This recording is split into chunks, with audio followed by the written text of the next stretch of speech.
Hello, hello. Thank you all for coming. Welcome. And my name is Nathan Seidle. I'm from SparkFun Electronics, and I'm here today to give you a talk about GPS and how Einstein's relativity made it all work. I'm here to throw a bunch of stuff at you for like the next 45 minutes. Hopefully it's slightly entertaining. But if there's something that you want to ask about, please stop me, raise your hand, and say, what TLA is that? I have no idea what you're talking about, and I'll happily fill in the thing. If you don't know anything about SparkFun, this is me and about 110 of my closest friends. We design and sell little breakout boards and stuff. We've been around for about 20 years. But I'm not here to talk about SparkFun. I'm here to talk about GPS. So we use this every day, right? We pull out our cell phone, we navigate somewhere, and we say, hey, I need to get from point A to point B. But how exactly does that work? We all take it for granted. There's these enormous satellites floating around the Earth doing all sorts of wacky stuff that we don't realize we leverage every time we use GPS. This is an artist rendering of the kind of the latest GPS satellite. But to start from the beginning, it all started with Sputnik. And I was not born at this time, but asking my father what it was like in 1957, it was basically the sky was falling, right? The Russians had put that thing over us. And if you had a receiver, you could actually listen to the beeps as it went by. And so scientists all over the world said, well, this is the Doppler shift. We should be able to tell or figure out, where it's going and how fast it's moving. And they used that same principle and turned it on its head and created the first gen GPS satellite in 1978. Now, I started playing with GPS in approximately 2001 as a young electrical engineer, and I thought it had always existed. It had always been there. But no, it was only a full-fledged constellation, meaning they had only gotten the full 24 satellites up in 1994. It's been there. This is relatively new to us. So over the last 44 years, the USA has launched 77 GPS satellites. And for those of you that don't know, it is not geosynchronous.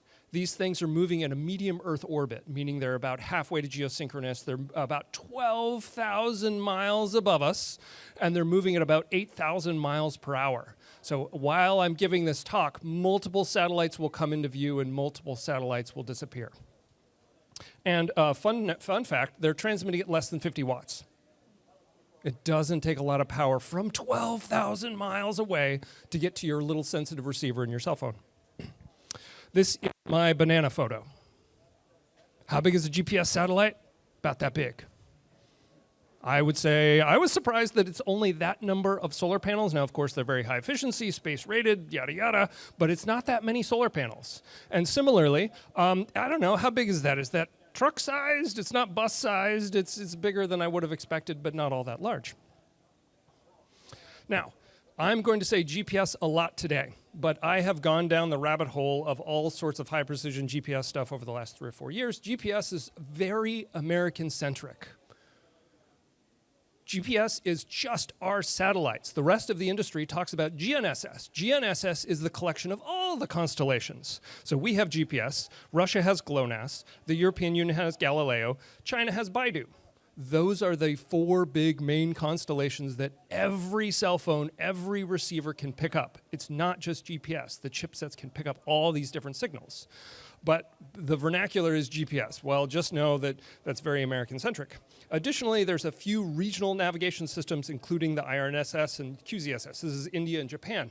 I found these really interesting because, really, you should ask yourself, where do you plan to deploy troops someday? Okay, those satellites are they're in the most interesting orbits I've ever seen, but they're not geosynchronous, but they're just hovering above Japan and India in these really interesting orbits, and it shows that those countries they just want better reception in their country. They don't care about deploying troops all over the world. First and foremost, GPS is a military deployment. GPS was created so that we could figure out where our troops were, where our airplanes were, where our ships were. Don't think that they thought they had civilians in mind, right? This was military first, and there's some other fun stuff with that as well. The other fun thing about GPS that I've learned doing research, every GPS satellite has being a military satellite, has a nuclear detonation detector on it. First and foremost, it is there to detect nuclear detonations. Right? GPS is not to tell us how to get coffee around the corner. It's there for military purposes. So, to give you an idea, we have the world, We start with the ISS, Hubble, Iridium network. Iridium is a very fast network flying all over the globe, but those are very close. Out at medium Earth orbit, we've got the 4 constellations, Beidou, GLONASS, Galileo, and GPS. And then way out there, cut off towards the top, is geosynchronous, as well as the graveyard, where they sort of put dead satellites. So that's where they all live.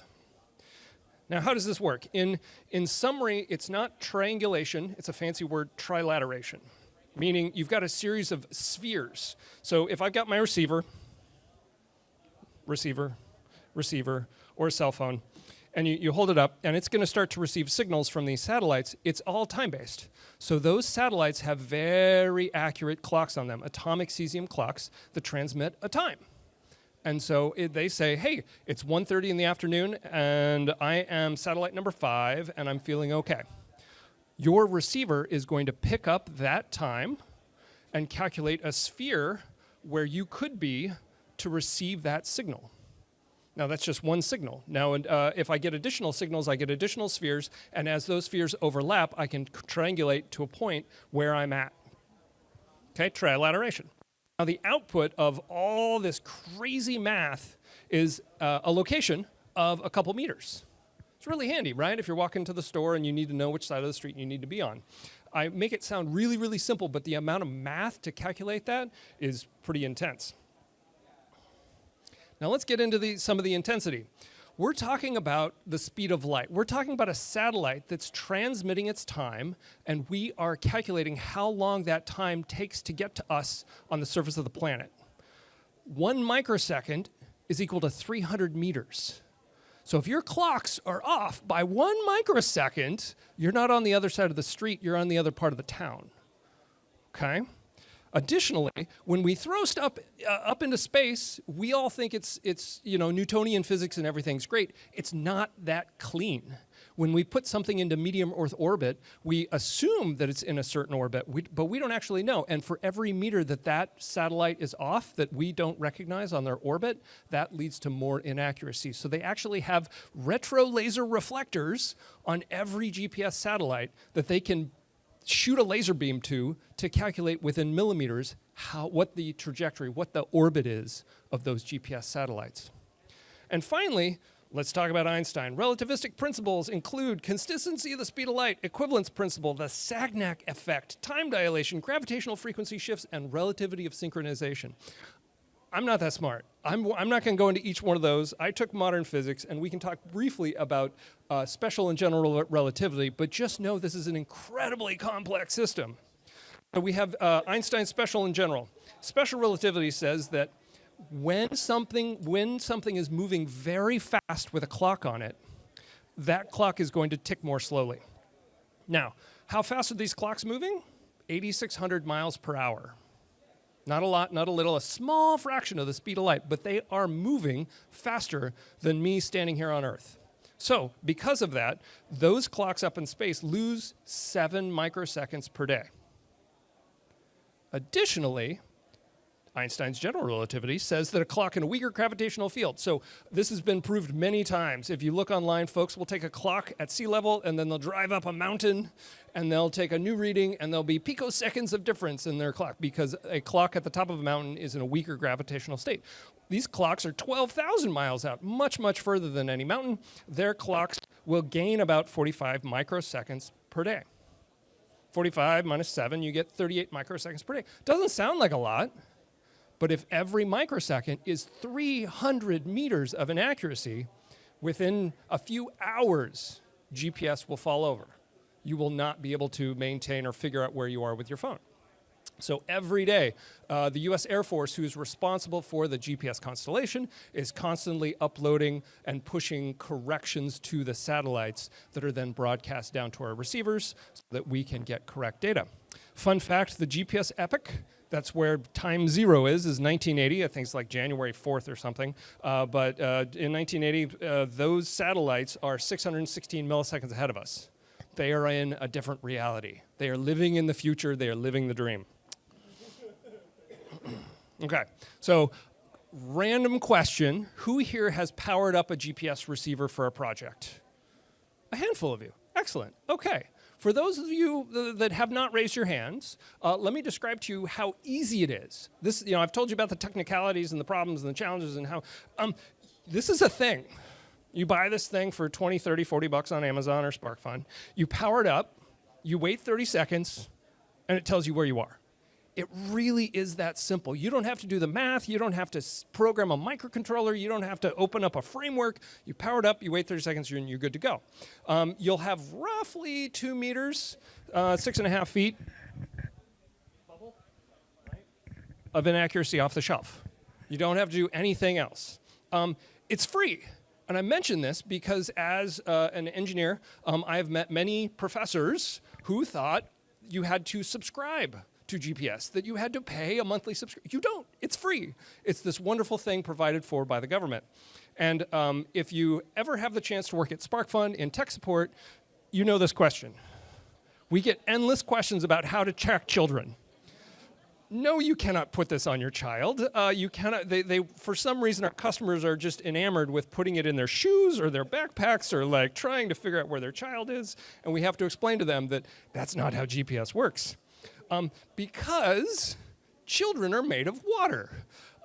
So the signals are 12,000 miles away, right? They're broadcast at 50 watts, which sounds like a lot, but by the time it gets to us, it is almost nothing. So 2 inches of water, everything goes away, right? And we have this, we just happen to be meat bags. We're mostly water. And so if you try to use a GPS underwater, it's never going to work. If you try to use a GPS attached to a human body, you're going to have a lot of problems because those signals cannot penetrate through your body, okay?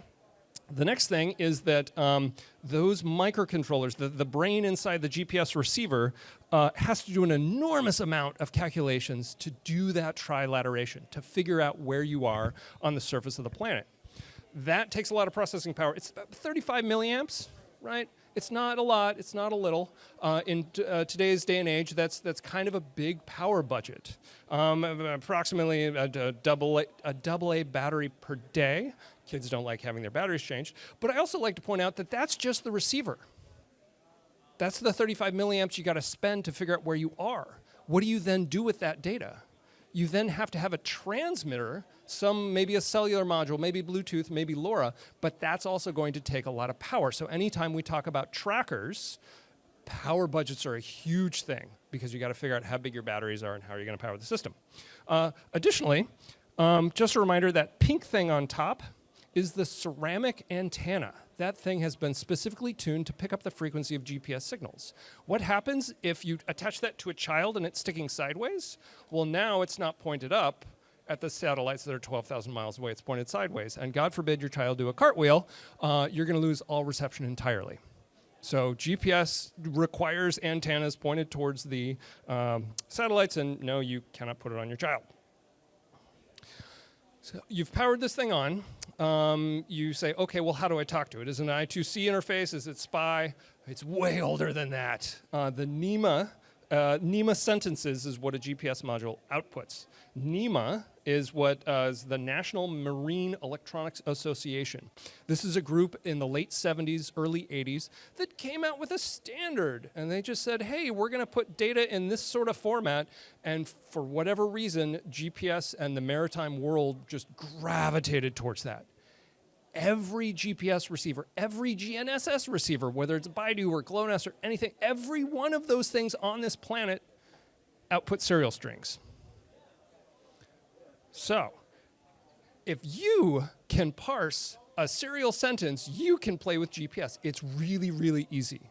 It's really pretty trivial. Everything starts with a $sign, everything ends with a star, and there at the end is a checksum, so you can make sure that you've received all the bytes in between. The three things highlighted are latitude, longitude, and altitude. And there are a variety of different sentences, but all of them very well documented. So, different stuff. You have your position, obviously. You have the time. You can even get ground speed and heading and magnetic variation from different GPS sentences if you need them. GPS can be really, really handy, and it's really simple to use. There's lots of libraries out there that'll help you crack those serial sentences so that you don't have to do the parsing yourself, but it's really, really straightforward. So a little history of GPS. The satellites themselves originally transmitted a single frequency titled L1 in 1994, and it was at 1575 megahertz. Every receiver, every receiver in the world can pick up L1. Super cheap, super easy to deal with, everything's great. Now the military said, but wait a second, if we add another frequency, we can do some really tricky math and sneaky stuff to improve precision. So in 2005, the GPS network successfully added a second frequency. This is a little bit lower, 1227, and to receive that second signal, you effectively have to have a second RF front end. You have to have the capability of receiving two signals. So the cost and complexity of the GPS receivers went up. In this case, this is a SparkFun board. It's if you've never heard of the ZF9P, this is the receiver that fractured the GPS world. It's an amazing receiver. You can do all sorts of fun stuff with it. Very, very popular. But the Z was the first sort of low-cost entry into that dual receiver world. This is 25 bucks. Now you're talking about 200 bucks. More expensive. Now, today, we've got a new frequency called L5, and you'll notice it's even lower frequency. Why are they doing that? Because these signals are not, they can't penetrate through everything. They get stopped by all sorts of stuff, including what folks like to call canopy, also known as tree leaves. So if you go under dense foliage, you begin to lose reception because, like I said about water, tree leaves like to block stuff. So the lower the frequency you can go, the more you can penetrate through things. If you've ever played with 2.4 gigahertz, you can transmit stuff. Cool. Then you play with 915 megahertz or even 433 megahertz, and you go, oh my goodness, I can transmit 5 times as far. That's the same principle, is we're trying to reduce the frequency so that we can transmit and receive more GPS signal. Now on the right is an even more expensive, it's $700, but an extremely capable, very precise tri-band GNSS receiver. This is sort of the gold standard today. So you say, okay, well, what does 1 meter accuracy look like? Why can't I go out into the world and put my receiver, this is one of the fancy ones, on a stick, and take some readings? And if I take enough readings, why can't I just average those together to figure out where I am? Well, the problem is that as you take a point, the receiver is trying to figure out what those satellites are doing, and they're moving. Everything is moving. Realize there's no geosynchronous, it's all moving, and so your position will begin to meander. The receiver will say that you're actually not, it isn't just a point cloud, it's this meandering movement, and if we try to average that, you're going to get gobbledygook. Averaging is not the answer. You can sit there all day long, and you're not going to get any better than 1 meter accuracy. However, what if I told you there was a trick? What if I told you that you could get that nice green dot in the middle? Say, Nathan, you're crazy. This is the wonderful world of RTK. So on the right here, I've zoomed in a little bit. That one dot is now a 10 millimeter ring, and you can see all the dots are within 7.5 millimeters. Most of the dots are within 5 millimeters. So everybody, try to make a centimeter with your fingers. Right? You can know where you are right now in that cube. Isn't that wild? What could you do with that power? You could control autonomous cars. You could move construction vehicles. We've got customers that are nailing our stuff into the sides of mountains to detect landslides.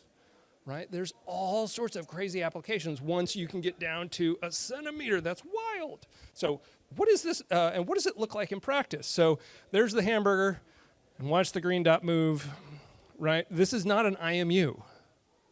This is calculating relativistic physics to figure out where that hamburger is within a couple millimeters on the surface of the Earth. It's crazy. So how do we get this magical thing called RTK? RTK stands for real-time kinematics. The trick is a base station. Okay, so if you've got a receiver and it's all moving all around and it's receiving all these signals, that's great. The problem is that whenever you transmit from a GPS satellite to a receiver and you're calculating the speed of light, you are assuming a vacuum. We don't live in a vacuum. We've got this pesky thing called ionosphere and a troposphere above us. And the thing that slows down GPS signals is water vapor. It's not clouds. Clouds does not, if it's cloudy outside, your GPS still works. It's not the problem. Water vapor will slow down the signal just a little bit. And remember, we're talking about microseconds, nanoseconds, picoseconds, just a little bit, and it's thrown everything off. So the way that you achieve a real-time kinematic fix, an RTK fix, is you set up a base station. And the base station can sit there and figure out exactly where it is in the world. And so we can tell it, you are exactly right here. And then I'll sit there and I'll look at all the satellites and I'll say, oh, there's a GLONASS signal coming in, 12,000 miles that way. And it's trying to tell me that I am 6 inches to the left. But I know that I'm not 6 inches to the left because I'm screwed right here to the side of this farmhouse. So therefore, there must be something in the air that's slowing down that signal. So if I reverse out that calculation, I can say what the signal should have been to tell me where I am right here. A correction. I can calculate a correction. And then that Baidu satellite over there, it's got a little bit of a problem. The GPS satellite and the Galileo, they've all got different problems because they're all traveling through different slices of the ionosphere and troposphere. So if we take those corrections and we give them to somebody nearby, such as this farmer with a rover. We call him the rover. He's got a second receiver on a stick. And we transmit those corrections. He'll be standing there and he'll be getting those same signals. And now if he can apply those corrections, we can reduce that 1 meter inaccuracy down to the magical 10 millimeter cube. Okay? Now, the problem with base stations is you got to kind of put them up everywhere, right? You got to have it so that the farmer is close enough. It's about a 10-kilometer ring or a 6-mile ring. Is if you're within that ring, you can go up to about 50 kilometers, but you start to add inaccuracies. The ionosphere is generally the same. I have the same air above me for about 10 to 50 kilometers. Outside of that, the weather, they call it space weather. The space weather starts to change, and you need a second base station to give you those corrections. So what does this look like in actuality? There are 22 states in the United States that have decided that a corrections network is valuable enough to set one up. This is Wisconsin. Go Wisconsin. The WISCORS stands for Wisconsin Continuously Operating Reference Station. It's a network. It's kind of like cell towers, right? And this is really important to Department of Transportation.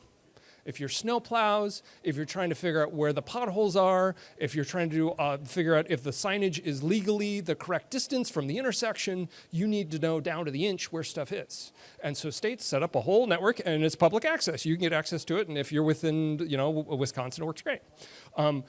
Like I said, only 22 states have set this up, and I live in Colorado, one of those pesky states that does not have a local reference network. And so one of the options, if you can set up your own base station.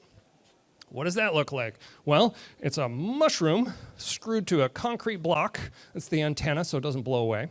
And then you have an ESP32 connected to the awesome ZF9P, and you can broadcast your corrections to the world. If you are within, I think it's 20 or 30 miles of SparkFun, you can get corrections from us. We have a continually operating base station there in Boulder. Now, there's stations all over the world, but there's big gaps in between the map. So if you're not in a state or an area that has government-provided corrections and you're away, you're traveling, you're not near your own base station, what can you do? There are companies that will charge you a monthly fee. In this case, this is a company called Point One Navigation. Pretty good. They offer, it's like $50 a month. It sounds like a lot, but that is a small fraction of what it used to be.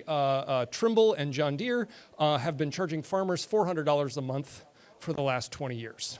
Okay? So let's stick it to the big bears. So in this case, these are all the base stations that Point One Nav has set up. And this is really helpful for highly kinetic situations. Say you're trying to control an autonomous semi-truck across the nation. You don't know what states you're going to be in. You don't know what base stations you're going to be near. You can use a nationwide sort of network like this so that as you're driving down the highway, you constantly have a base station nearby. It's sort of cellular, right? But mind the gaps. If you're going through Nebraska, you might have some issues. So Point One Nav is constantly trying to set up more stations to cover all those various gaps. Okay. So as I've gone down this rabbit hole of high precision GPS, I've talked to some wild customers, and surveyors are a totally different breed. Land surveyors, the folks that come out and tell you where your lot lines are, because they look at our products and they're like, oh, that has 14 millimeter accuracy. Psh, we're not going to touch that. That's not nearly as good as my Trimble unit that's got 8mm accuracy. And you're like, really, guys? Like, okay, that's where we're at. Every time they say that, I have to remind myself that there is no XYZ. If I take this point today, that's the point, right? But the North American tectonic plate has this pesky problem of moving 2 centimeters every year. Nothing is static. Everything is moving. If you take this point today and come back a year later, it's going to be approximately 2 centimeters to the east. And 10 years after that, it's going to be 20 centimeters to the east. There is no XYZ. There's only XYZ-T. And so you can do some fun stuff with this. This is what a standard setup looks like for surveying. You got the bipod and the monopod, and you set it up as a tripod. You stick the antenna on top, and you record data for about 24 hours. You get a bunch of satellite data. You can then turn that into some correction government services. In this case, this is the Canadian Surveying Resource, CSRS. And you give them all your data for 24 hours, and about 45 minutes later, they'll come back with the position of your antenna. Look at that, with 2 millimeters of accuracy. It can tell me where the point is at the pointy end of that stick with 2mm accuracy. Ah. So now that I have that location, what can I do with it? I can jump on Etsy and say, hey, can you etch me a nice bronze thing? So this is what's called a monument, or a, let's see, a controlled reference point. And so we've got our latitude, our longitude, our altitude, and of course the date. This is SparkFun's 21st anniversary, so this is when this point was taken. And then above that is a different coordinate system called ESEF, doesn't matter. But we glued this thing into the sidewalk out in front of SparkFun. So if you ever want to come take a tour of SparkFun, please come and check out the lovely bronze thing. And I'm hoping that if I'm still around in 10 or 20 years, I want to find those same coordinates 2 or 3 feet up and to the left and put a new bronze plate in with exactly the same coordinates with a different date. That's the goal. So, a man with a watch knows what time it is. A man with 2 watches is never sure. I love that quote. It's from the San Diego Union circa 1930, but it's more commonly known as Siegel's Law. So if you've ever hooked up a classic Arduino, you know and love the 16 megahertz crystal oscillator. That has an accuracy of about 50 parts per million. Now you can get a little bit better with these fancy RTCs of 2 parts per million. But every month that goes by, you're going to lose many seconds, if not minutes per month, trying to maintain time. What I like to remind folks is that GPS is based on time. GPS has incredibly accurate time. There's a part of the NEMA sentence is the date and time. So if you turn on one of these units, you'll know exactly what the date is and exactly what the time is. That means you never have to set your microwave again. It just needs a GPS receiver. Additionally, on these boards, most receivers will have a pulse per second indicator. You turn it on, if you've ever seen it blinking every second, they often put an LED on this pin to show you that it's active, that there's a pulse per second. What folks don't realize is that the accuracy between those pulses is down at the nanosecond level. That is like 2,000 times better than any RTC, any crystal oscillator. You're not quite at the atomic clock level, but you're towing the line. You're getting really, really close. So if you ever need accurate time, look to GPS, because the rest of the world does. Every 5G cell tower has a GPS receiver in it to get that pulse per second. They need nanosecond timing so that as you travel between cell towers, they can hand off your audio call. The human ear is very sensitive, and you don't want any time delay or lag in your call, and so to hand off that phone call, you have to have really accurate time. We had a cool customer who was tracking whales, and so he had a bunch of aquaphones situated in the ocean recording whale song. And if you accurately log the timestamp of when you received those whale songs, you can triangulate where the whale was, only if all the clocks are synchronized. So you put a GPS receiver on each of the aquaphones. During the logging, you get your very accurate timestamp, and now you can reverse triangulate where that whale is located. And lastly, it goes without saying, but the electrical grid runs on GPS, runs on accurate time. If we didn't have accurate time, the grid simply wouldn't work, and the GPS is all around us.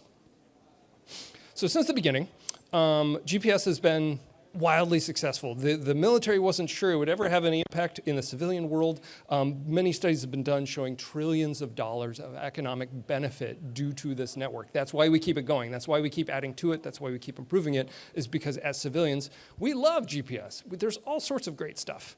There are almost one GPS receiver for every human on the face of the planet. That's wild thing, wild stuff. However, it's not all fun and games. Now, I put this presentation, this talk together just so I could have this slide, because they don't make movie effects like this anymore. Anybody? What movie? Spaceballs. Easy peasy. But we are old. Kids don't know what this is. So this is jamming of a radar. Okay, it's from a movie. It's fine. But what happens with GPS signals? Can GPS signals be jammed?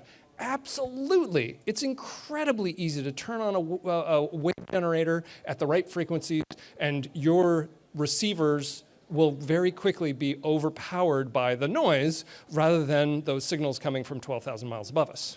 Okay, so jamming is really trivial, wildly illegal, causes all sorts of problems, but receivers are pretty good at detecting when they've been jammed. They say, oh, I can't see any signals, all I'm seeing is noise, something must be up, I must be jammed, and then you can design your embedded system around that to have a course of action. Where it gets more interesting is spoofing. So spoofing is where you don't broadcast noise, you actually broadcast valid GPS or GNSS signals. So you have to broadcast just the same exact signal as what it's expecting, but slightly higher power. So it's picking up your signal, not the one from the satellite. So you're emulating, you're spoofing, you're making it sound like you are all of the GPS satellites. If you take one of these receivers outside, you'll likely see 30, 35 satellites. That's a combination of all 4 constellations. So spoofing requires that you transmit accurate data across all of those satellites. And you can't just change it over time. You can't just say, look, I'm on Everest, because receivers are very smart, saying that if there's an outlier, if there's a weird signal, I'm just going to throw that one out. If it's too quiet or too loud or too weird, I can just filter out that one signal. You have to be very delicate, but it can be done. There are multiple videos on YouTube, and the folks from Lime SDR are here, so you can talk to them. But you can broadcast audio signals to convince your cell phone that you are on the top of Mount Everest. Now, what can we do with this? In 2011, this was the RQ-170 incident. So the US was doing all sorts of mean stuff to Iran, including sending unmanned aerial vehicles laden with bombs over their country. And they've very sneakily used a combination of jamming and spoofing to bring down, that's the RQ-178, sorry, the RQ-170, unmanned aerial vehicle. First, they jammed it. So these unmanned aerial vehicles are pretty smart. They have a human controller on the ground that's flying them, telling them what to do, giving them signals. Well, if it gets jammed, if I don't hear from home, my instructions are to go into safety mode. Safety mode is to return to base. Okay, turn around and fly home. Base at this time was Afghanistan, the country nearby. Iran then said, cool, we can spoof the signals. Now that it has decided it needs to go home, we're going to tell it where home is. And then very slowly moved Afghanistan over into Iran. And they brought that thing down. Okay, they then, over the last 13 years, have been reverse engineering it. This is the Iran equivalent. Unmanned air vehicle, I think they built 5 of them according to Wikipedia. But the thing that I found really interesting is, anybody see that black thing right there? What does that look like? That's a GPS antenna, I think. Oh, the irony. The fact, Iran doesn't have their own constellation. If you've got a plane and you need navigation, how are you going to do it? You're going to turn to GNSS, even though you know that you yourself may be a victim of your own jamming and spoofing. So Spoofing is a modern problem. If you go to gpsjam.org, this gentleman has figured out how to, there's some public feeds of all of the transponders from aircraft. So every time you fly into a plane, it transmits your tail number and your lat, your long, and some other information. What he figured out is inside of that transpondence is also the lat, the long, and a level of certainty of my position. And so normally it's, you know, a few feet, maybe 10 feet. What he was finding is that sometimes this will jump to like 10 nautical miles to the west. Now imagine for a minute that you're a pilot and you're flying along and all of a sudden all your instruments tell you that you are 10 miles in the wrong spot. It's really unnerving, right? If I was a pilot in Lebanon right now, I'd be having a really bad day. So he gathers this data every day, and this shows sort of where there's electronic warfare going on, effectively spoofing, jamming, all sorts of stuff. Now, you notice that Ukraine is currently pretty much empty. That's because everybody turns, well, first of all, I wouldn't dare fly a plane over Ukraine right now, and two, if I did, I'd have every single transponder turned off. So Ukraine right now is totally dead because nobody's transmitting anything there. But you can see this sort of dictates the conflict lines all over Eastern Europe and the Middle East. So what can we do? In general, I love this. The United States' approach to spoofing, the next generation GPS satellites will have this incredible thing called spot beams. And all it is these satellites have the ability to concentrate and blast louder the GPS signal over a focused point on the surface of the planet. Okay, so if we're invading somewhere, the US thinks that we can just broadcast loud enough that you won't be able to spoof us. Okay, it's called the Regional Military Protection Capability. I think it's kind of silly. However, Galileo, so this is the European Union, they have come up with something called the Open Service Navigation Message. Have you ever heard of two-factor authentication? Yeah, imagine that. So they transmit the regular Galileo satellites as well as an encrypted signal. Now, when you get that encrypted signal, you can get keys over the internet and decrypt that and verify that the signal you got is from the Galileo system. Now, when we first created GPS back in the 80s and early 90s, the concept of having a device permanently connected to the internet so that you could get new keys every couple minutes, there's no way every soldier in the world would be carrying something on their back that could connect to this newfangled thing called the internet. But now, modern day, we can absolutely do this, two-factor authentication with rolling keys.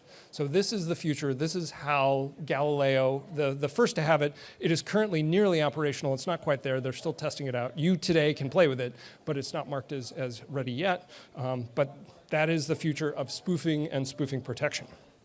So, in summary, I just want you, the next time you pull your phone out and use GPS, realize that we, as humanity, have collectively stood on the shoulders of each other over 150 years to figure out where to get coffee, right? It's so much, but it's so convenient. And if we can do this, right, what other things can we do?